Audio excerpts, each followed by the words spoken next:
자, 이 시간 신명기 18장 18절 말씀, 신명기 18장 18절 말씀 찾겠습니다.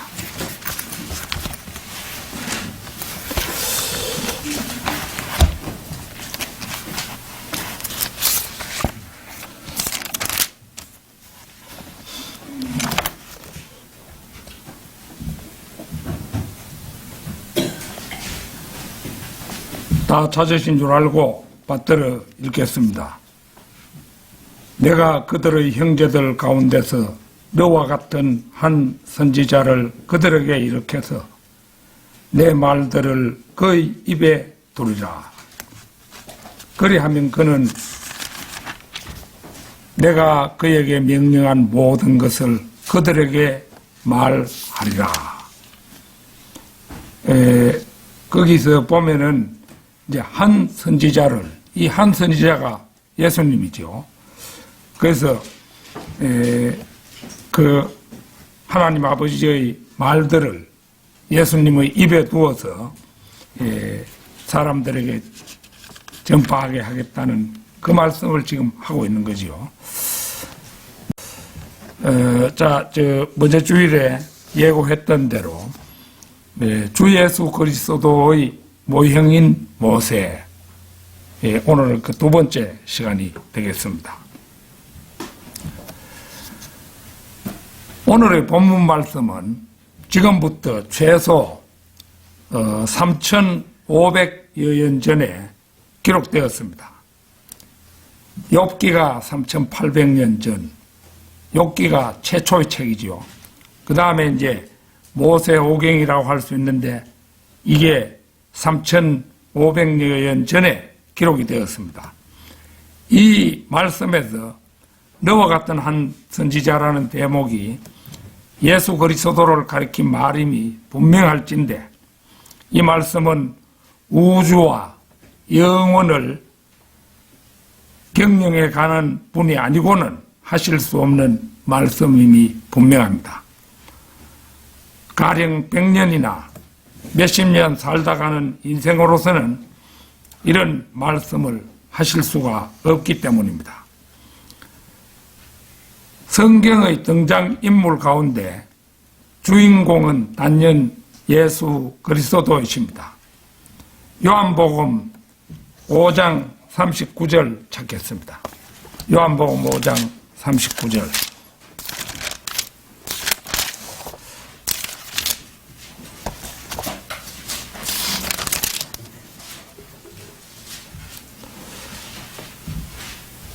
성경을 상고하라. 이는 너희가 성경에 영생이 있다고 생각함이니 그 성경은 나에 관하여 증거하고 있습니다. 위대한 말씀이죠. 상고한다는 것은 눈에 불을 켜고 구석구석 뒤지며 탐색하고 자세히 살펴가며 무엇인가를 열심히 찾아내는 것을 말합니다. 주님께서는 지금 성경을 샅샅이 뒤져 진리를 탐색하고 주 예수 그리스도에 관한 증거들을 찾아내라고 명령하고 계십니다. 유대인들은 성경에 영생이 있다고 믿었습니다. 이러한 믿음에는 아무런 잘못이 없습니다.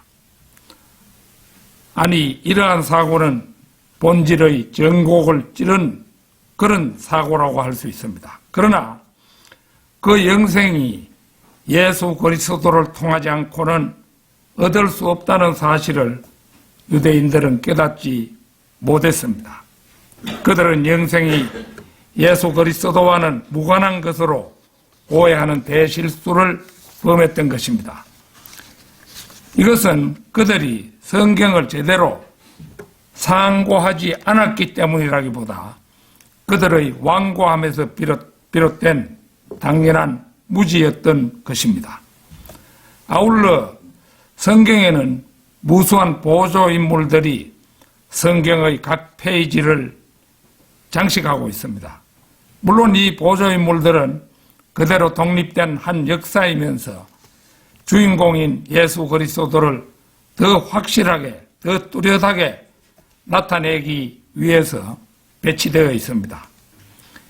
주인공인 예수 그리스도가 원형이라면 그 외 각각의 인물들은 모형에 해당합니다.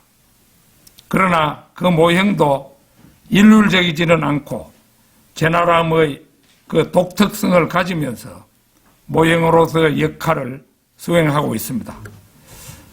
가령 요셉이나 모세 같은 경우는 가장 중요하고 대표적인 예수 그리스도의 모형이라면 엘리야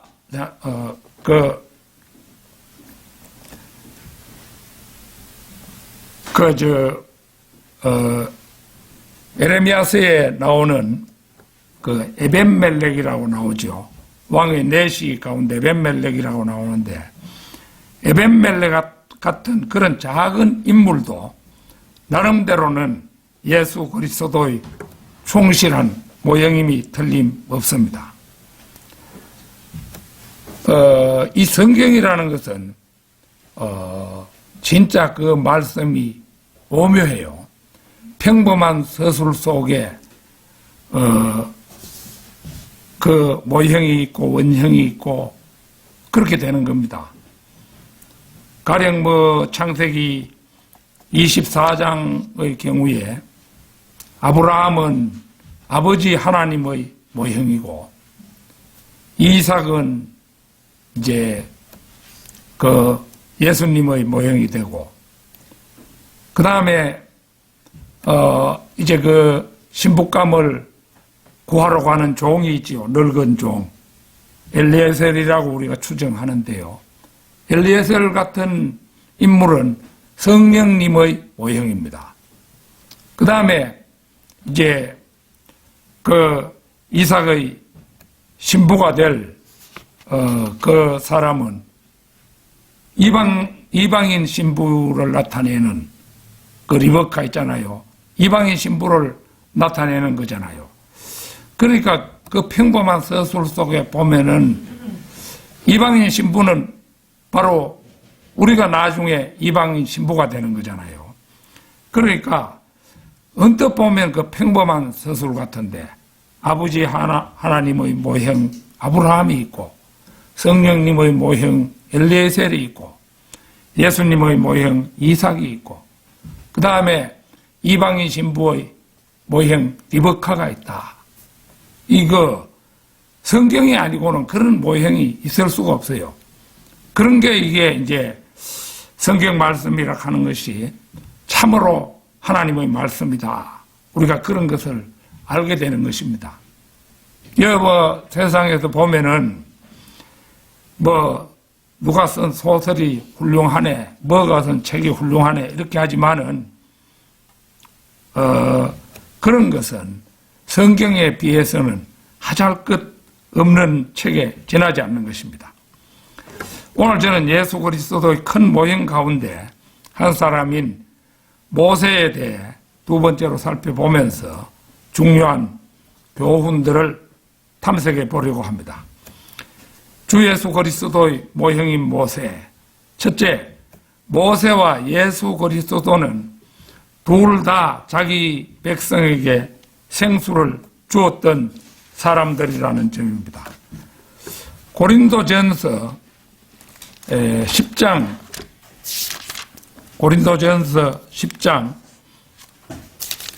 1절에서 4절을 보겠습니다.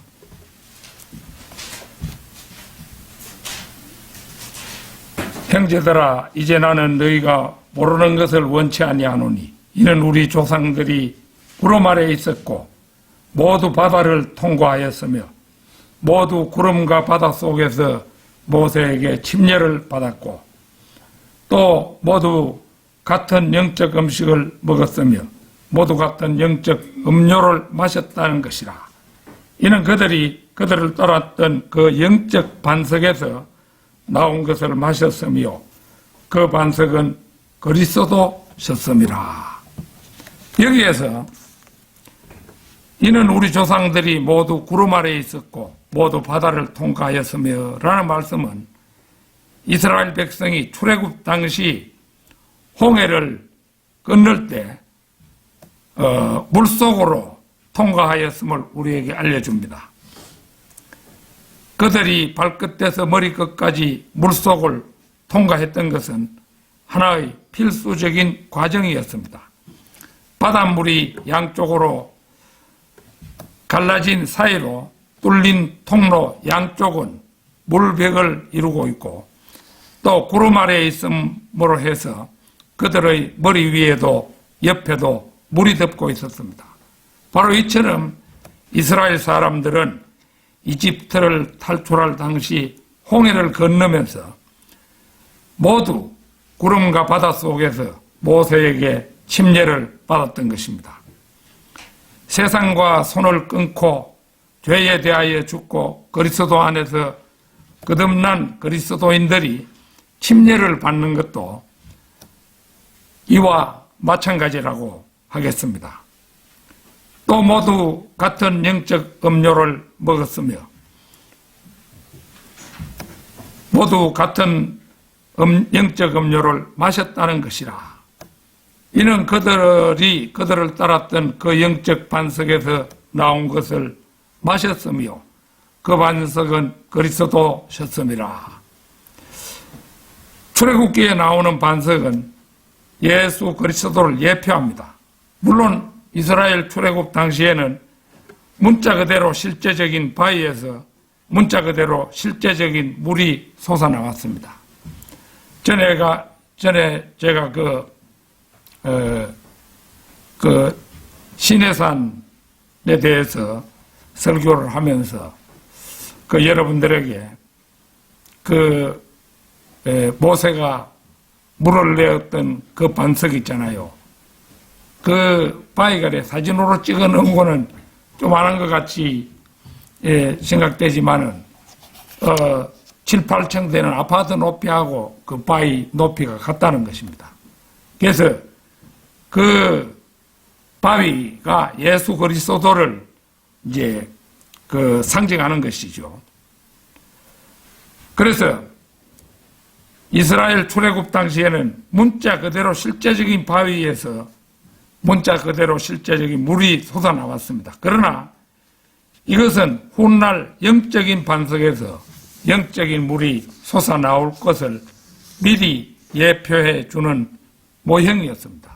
그러니까 우리 출애굽기에 모세가 반석에서 물을 내는 이런 것도 예수 그리스도의 행동이라든지 이런 것을 전부 예표하는 것이에요.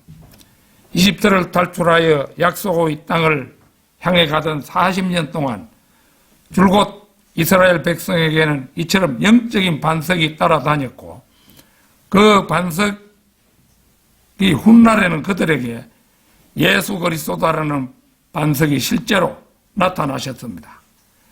킹 제임스 성경에는 4절의 반석을 고딕체로 반석이라고 그렇게 대문자 ROCK, R자를 대문자로 표기함으로써 시몬 베드로를 가리키는 반석과 구별해 놓았습니다. 따라서 여기서 반석은 시몬 베드로가 아니라 그리스도이십니다. 출애굽기 17장 6절 한번 찾겠습니다. 출애굽기 17장 6절.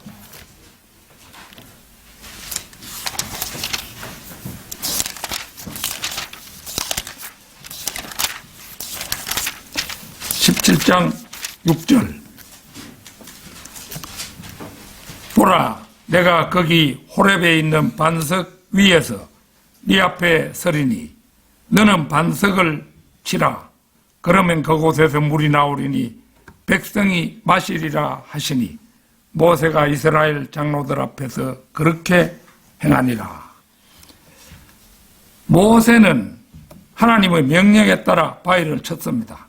그 결과 바위에서 물이 솟아나왔습니다. 바울은 지금 고린도전서 10장 4절에서 이 사건을 기술하고 있는 것입니다. 광야에서 마실 물이 없어 목이 타 고생하던 백성이 모세에게 대들면서 어째서 이집트에서 자기네들을 끌고 나왔느냐고 불평을 늘어놓았습니다. 모세는 이에 대해 화가 치밀어 올랐습니다. 노기를 띈 사람이 막대기로 바위를 쳤으니 얼마나 세게 내리쳤겠습니까? 그것도 2번씩이나 말입니다. 그리하여 하나님의 말씀대로 물이 솟아나오기는 했지만 모세는 이러한 행동을 통하여 백성의 목전에서 하나님을 거룩하게 대하지 않았을 뿐만 아니라 하나님에 대한 불신을 은연중에 나타내고 말았던 것입니다. 하나님께서는 모세의 이러한 행동을 결코 묵과하지 않으셨습니다.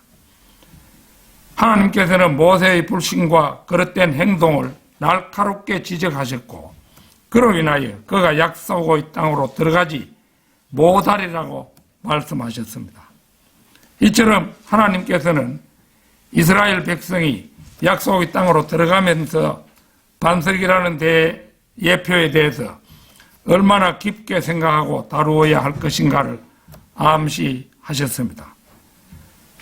이 사실은 지금 우리도 마찬가지로 성경에 등장하는 예표들에 대해 함부로 다루고 제멋대로 해석하고 그릇 적용하는 것을 언급하고 계신다는 사실을 말해줍니다. 하나님께서는 분명히 모세에게 반석을 한 번 치라고 명령하셨습니다. 그런데도 모세는 한 번 치고 또 한 번 더 쳤습니다. 화도 났겠지만 한 번 치는 것으로 과연 충분할까 하는 의문도 있었던 것입니다. 이 의문은 곧 하나님에 대한 불신의 표현이었습니다. 반석은 그리스도이십니다. 그리스도이신 반석은 한 번만 쳐야 했습니다. 그분께서는 2번씩이나 맞도록 되어 있지 않으십니다. 우리 주님께서는 십자가 형벌을 딱 한 번만 지는 것이잖아요. 하나님께서도 그분을 한 번만 치셨습니다. 그리고 그 한 번의 치심으로 말미암아 그리스도는 한 번 죽으셨습니다. 이 한 번의 죽음으로 모든 것이 다 이루어졌습니다. 우리가 흔히 단번 속죄다 이렇게 말하는 것이 이걸 말하는 겁니다. 모세와 예수 그리스도는 육적 반석과 영적 반석이라는 차이가 있을 망정 둘 다 사람에게 생수를 준 분들임에 틀림이 없습니다. 주 예수 그리스도의 모형인 모세, 둘째 모세와 예수 그리스도는 둘 다 목자였습니다. 이사야 63장 9절에서 11절 찾겠습니다.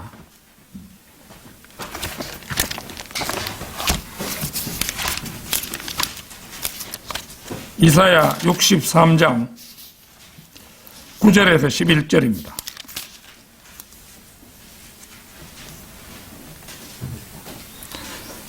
주께서 그들의 모든 고난 속에서 고난을 당하셨고 그의 면전에 있는 천사가 그들을 구원하였도다. 주께서 그의 사랑과 그의 긍휼로 그들을 구속하시고 또 주께서는 옛적의 모든 날들에 그들을 안고 다니셨도다.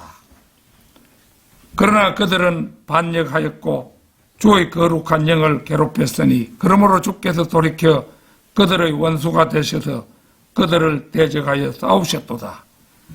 그때에 주께서 옛적의 날들과 모세와 그의 백성들을 기억하여 말씀하시기를 자기 양무리의 목자와 더불어 그들을 바다에서 데리고 올라온 이가 어디 있느냐?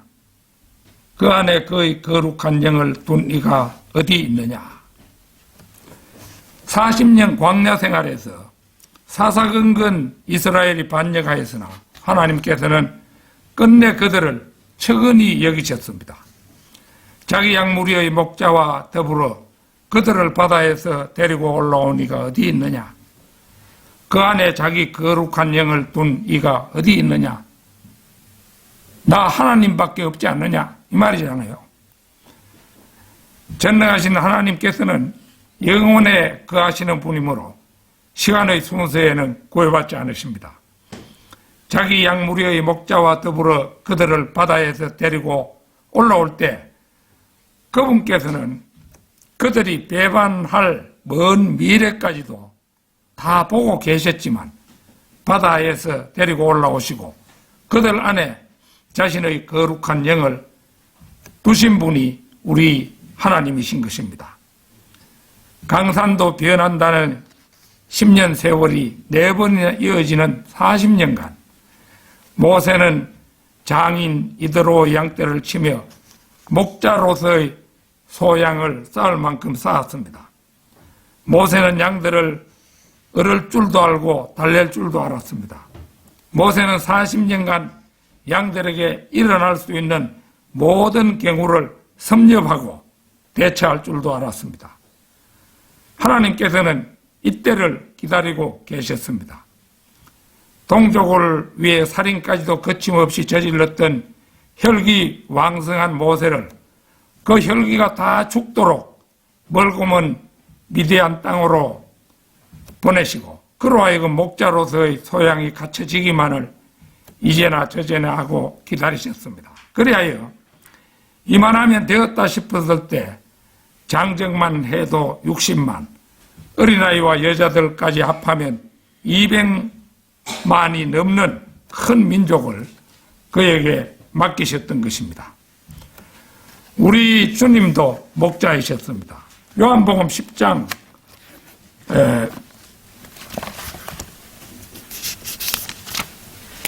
요한복음 10장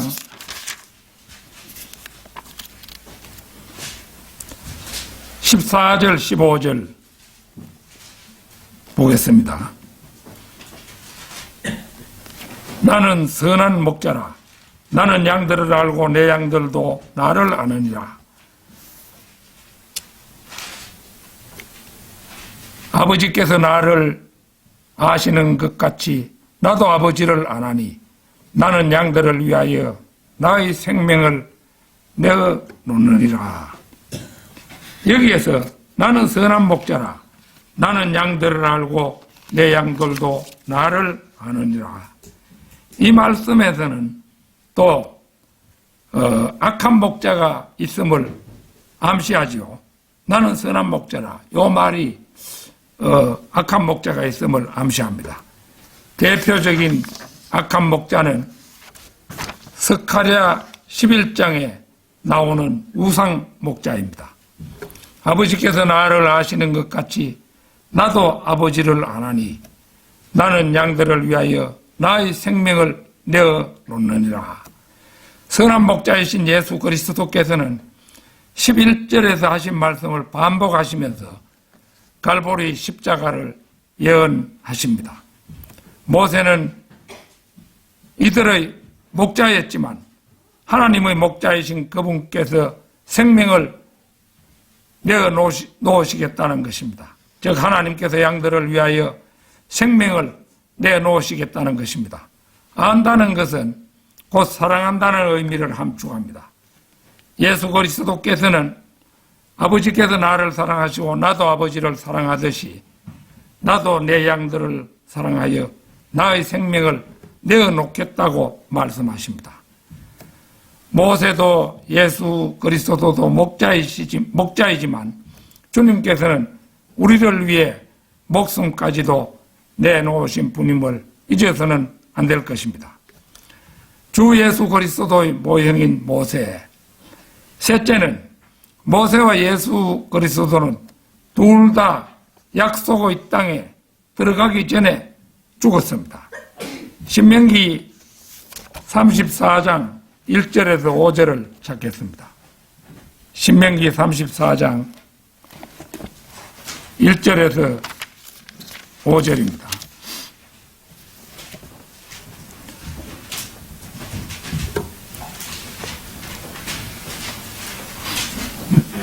모세가 모압 평지로부터 느보산에 올라 여리코 맞은편 피스가 산 꼭대기에 이르니 주께서 그에게 길르앗의 온 땅을 단까지 보여주시고 온 납탈리와 에프라임 땅과 므낫세와 유다의 모든 땅을 바다 끝까지 보여주시며 남쪽과 종려나무 성읍인 여리코 골짜기의 평지를 소알까지 보여주셨더라.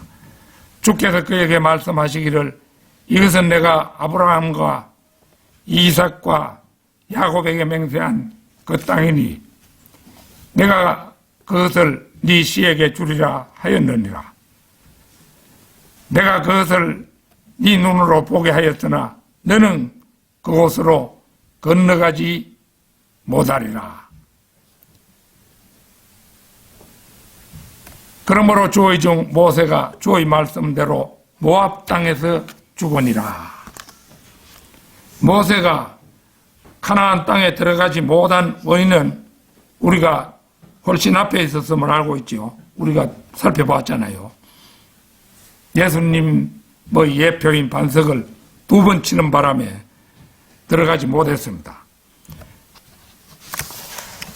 민수기 20장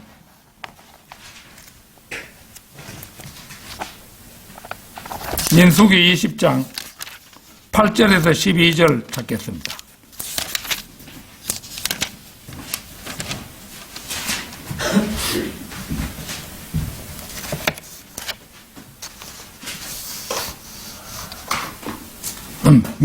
민수기 20장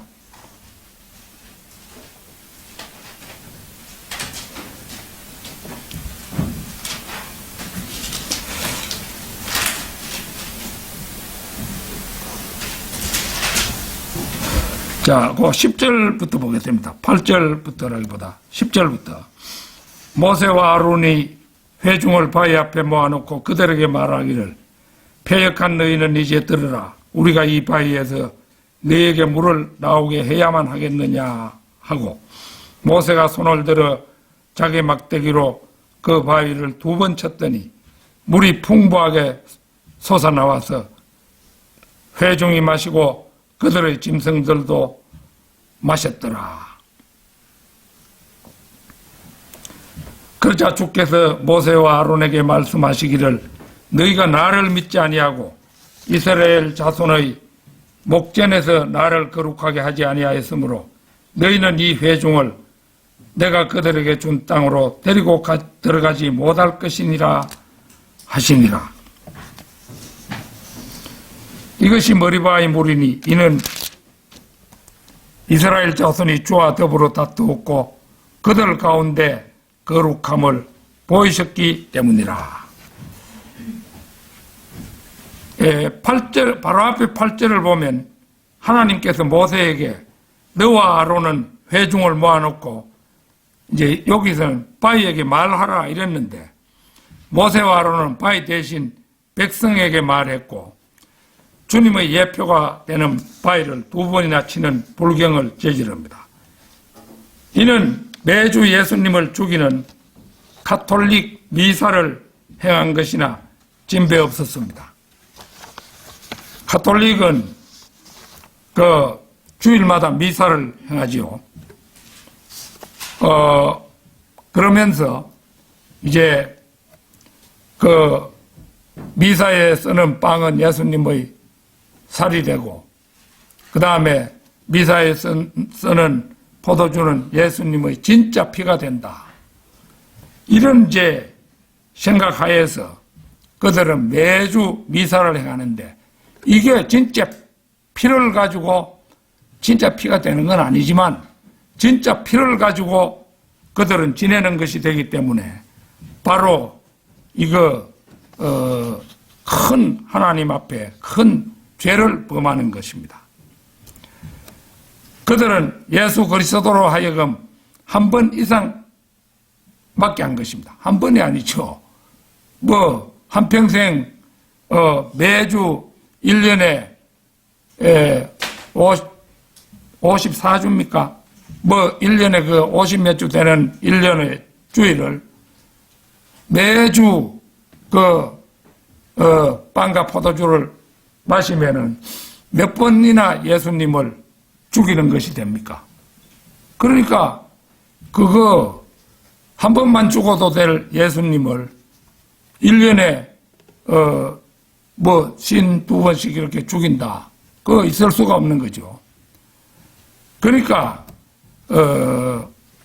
이 모세와 아론이 범한 죄도 결국은 예수님을 한 번만 죽여도 될 것 두 번 죽이는 그런 식으로 만들어 버렸잖아요. 로마 카톨릭이 바로 그런 집단이잖아요. 그 일로 모세와 아론에게 공이 약속의 땅에 들어가지 못하는 저주가 내리고 말았습니다. 예수 그리스도께서 천년왕국을 살아서 맞이하지 못하신 것은 그분 자신의 자원함에 있었습니다. 요한복음 18장 11절 한번 찾겠습니다. 요한복음 18장 11절.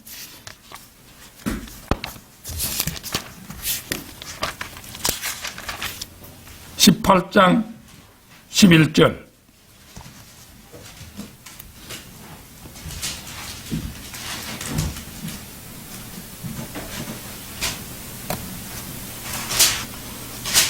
그러자 예수께서 베드로에게 말씀하시기를 네 칼을 칼집에 꽂아라.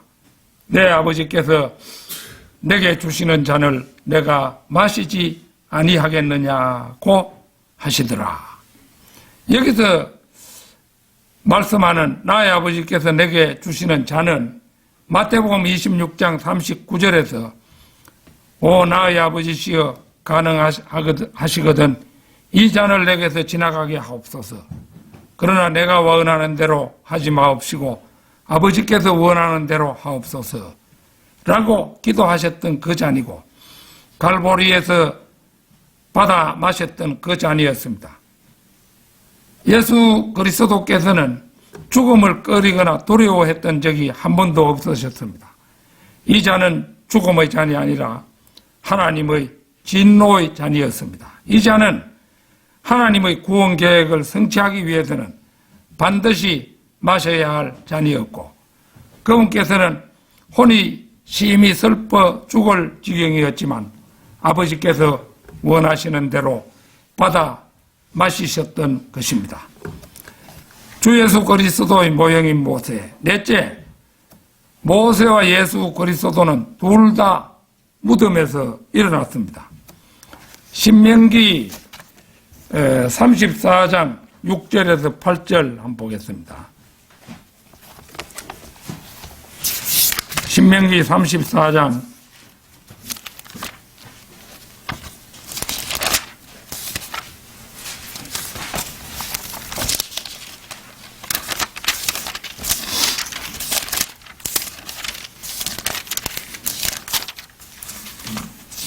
34장 6절에서 8절입니다.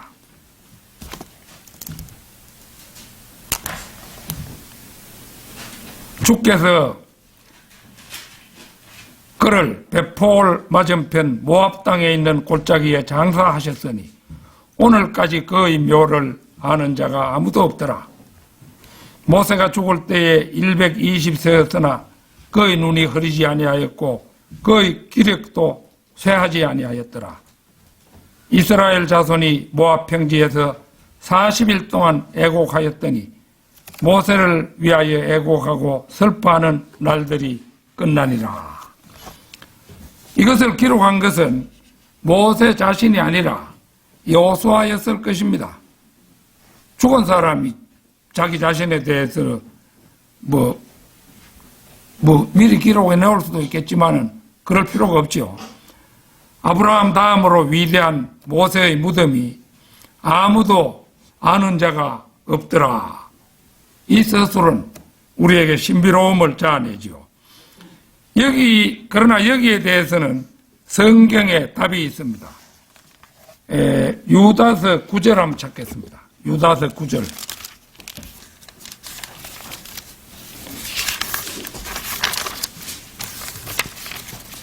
유다서는 한 장만으로 된 성경이기 때문에 1장 9절인데 그냥 9절이죠. 그러나 천사장 미카엘도 모세의 몸에 대하여 마귀와 더불어 다투며 논쟁할 때 감히 그를 못 오가는 비난을 하지 아니하고 오직 주께서 너를 책망하시느니라고 말하였느니라. 이 구절은 믿음 없는 학자들이 모세의 성천기라는 책에서 인용했다고 하는 구절입니다. 이 책은 에녹의 책과 라오디게아에 보내는 편지와 같은 책으로 학자들은 성령께서 깜빡하고 이 책들을 정경에 포함시키지 못했다고 생각합니다. 그러나 이런 생각은 모든 것, 심지어 하나님의 깊은 것들까지 통찰하시는 성령님에 대한 신성모독이라고 할 수가 있죠. 이게 이제 학자들이 인간에 불과한 것이 그들은 하나님을 하나님으로도 인정하지 아니하고 성경 말씀도 믿지 않는 사람들이에요. 그러니까 학자들은 성령께서 깜빡하고 이 책들을 정경에 포함시키지 않다. 깜빡하다니 깜빡할 존재가 따로 있지 사람도 아닌 하나님이 깜빡하시겠습니까? 천사장 미카엘은 마귀와 천박하게 다투지 않고 자신보다 높은 위치에 있는 그를 욕하지 않습니다. 예수 그리스도께서는 마태복음 4장 10절이 되기까지는 사탄을 책망하기를 시도하지 않으셨습니다. 미카엘처럼 그분께서도 사탄을 더 높은 권세를 가지신 분이신 아버지 하나님께 넘기셨습니다. 모세의 시신이 왜 계속 땅속에 묻혀있지 않았는지에 대해서는 하나님의 뜻이, 각별한 뜻이 계셨습니다. 좀 더 구체적으로 말하면 주께서 마태복음 17장 사건이 뭐가 있는 곳입니까? 변형산 사건이 일어난 곳이지요. 마태복음 17장에서 모세의 몸을 다시 쓰시려는 의도를 가지고 계셨던 것입니다. 그리고 그 일은 혼적인 몸으로는 불가능했던 것입니다. 그래서 모세가 죽고 그 골짜기에다가 장례를 치렀잖아요. 그런데 이제 천사장 미카엘이 모세의 시신을 파내가지고 갔다는 거지요. 우리가 그렇게 추리해 볼 수 있는 겁니다. 주께서는 모세로 상징되는 율법과 엘리야로 상징되는 선지서들을 성취하시기 위해서 모세의 몸이 필요했습니다. 많은 주석가들은 모세가 죽어야 한다는 사실을, 2번 죽어야 한다는 사실을 잊었습니다. 요나, 나사로, 야이로의 딸, 수넴 여인의 아들,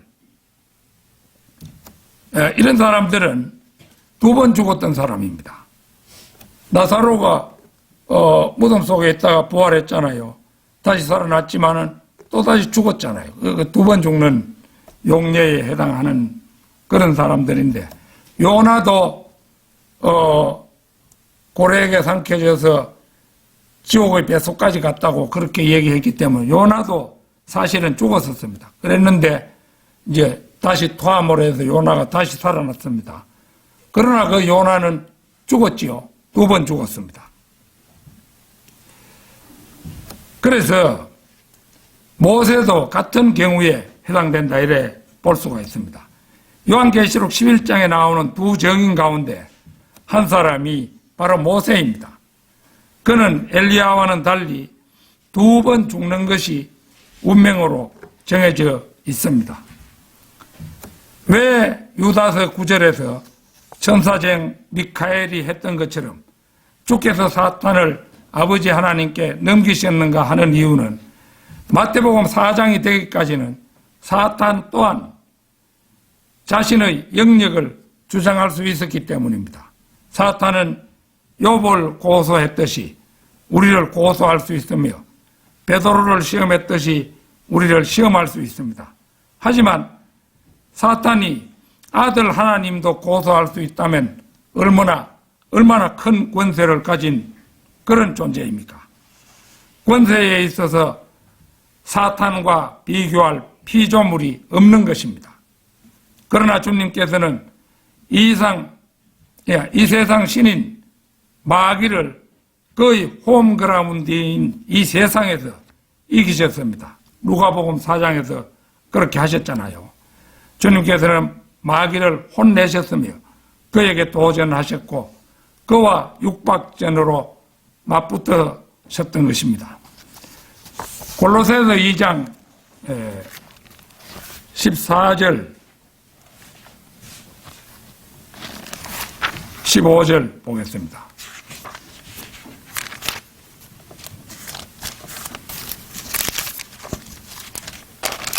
골로새 2장 14절 15절입니다. 우리를 거스르고 우리를 대적한 손으로 쓴 법령을 지워버리고 또 그것을 그의 십자가에 못 박아 없애셨으며 정사들과 권세들을 벗겨내어 그것들을 공개적으로 나타내시고 십자가로 그들을 이기셨느니라. 주님께서는 마귀의 가장 강력한 공격을 받으시고도 하나님이 아니라 사람으로서 마귀를 KO시키셨습니다. 사탄은 오늘까지 모세의 몸을 땅에 묻어두길 원했습니다. 그렇게 되면 모세는 마태복음 17장에서 유대인 메시아와 함께 나타날 수가 없기 때문입니다. 그러나 미카엘은 모세의 시신을 셋째 하늘로 옮겼고 예수님께서도 원하시면 언제라도 부활한 모세를 동반할 수 있게 되셨으며 예수님 자신도 사망의 권세를 이기고 부활 승천하셨던 것입니다. 주 예수 그리스도의 모형인 모세, 넷째는 모세와 예수 그리스도는 둘 다 그 추종자들이 약속의 땅에 들어갔습니다. 민수기 14장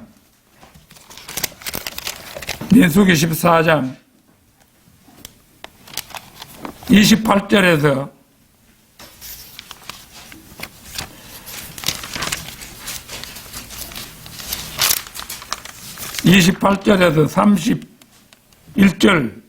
31절까지 말씀입니다.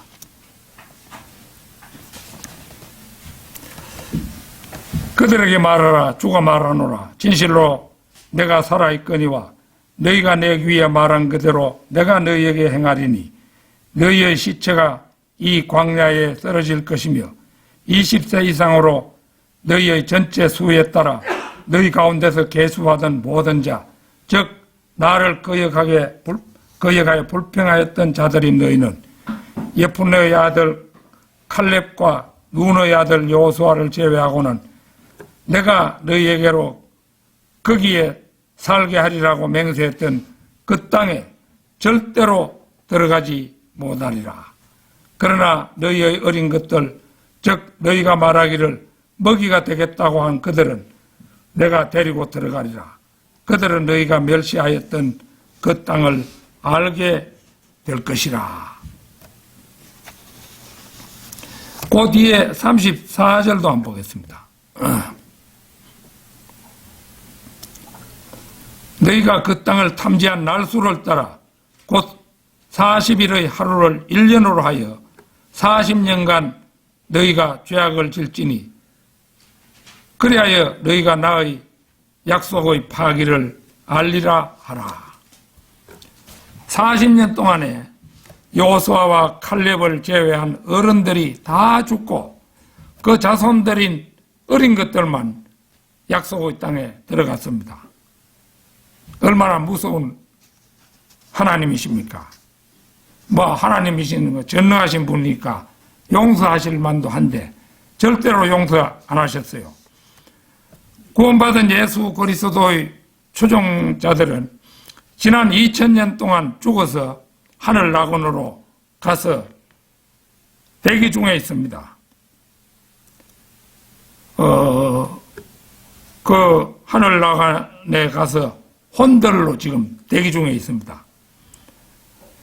그런데 이제 주님께서 공중에 오셔서 우리 이름을 부르시는 날 하늘 라군의 혼들도 데려와 우리보다 먼저 그들을 부활시키시고 현재 살아있는 우리도 뒤이어 부활하여 셋째 하늘로 갔다가 그리스도의 심판석과 어린 양의 혼인식을 거친 후 대환란 말미에 지상 재림하여 아마겟돈에서 마귀의 무리를 무찌른 후 새롭게 된 천년 왕국에서 살게 될 것입니다. 결론적으로 2시간에 걸쳐 모세의 이모저모를 살펴봄으로써 성도 여러분께서도 그가 여러 면에서 예수 그리스도의 충실한 모형임을 실감했을 것입니다. 모세가 산에 올라가 있는 동안에 백성들이 우상 숭배에 빠집니다. 이때 하나님께서는 이스라엘을 진멸하려 하시죠. 이스라엘을 진멸하고 너로 하여금 새 민족을 만들어가지고 내가 그들을 이끌고 들어가겠다. 그렇게까지 모세에게 말을 하잖아요. 그때 모세는 결연히 나서서 자기 백성을 중보하기를 맞이 않습니다. 출애굽기 32장 11절 12절 한번 보겠습니다. 출애굽기 32장 11절 12절입니다.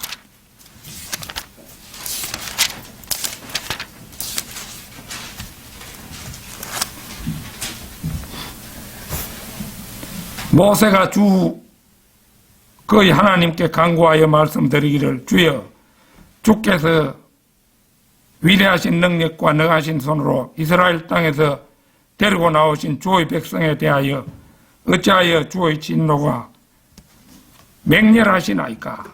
어찌하여 이집트인들로 말하여 이러기를 주가 그들에게 악을 가져와서 그들을 산에서 죽이고 지면에서 진멸하려고 데리고 나왔도다 하게 하시나이까?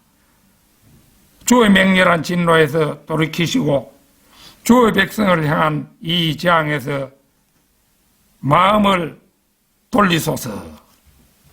우리는 바로 이 말씀에서 모세의 태도를 볼 수 있죠. 예수 그리스도를 빼닮은 그런 모습입니다. 이 사실만으로도 그는 예수 그리스도의 모형이 되기에 충분합니다. 아무쪼록 모세의 모습, 예수 그리스도의 모습을 닮아가는 우리 모두가 되기를 진심으로 축원합니다. 다 같이 기도드리겠습니다.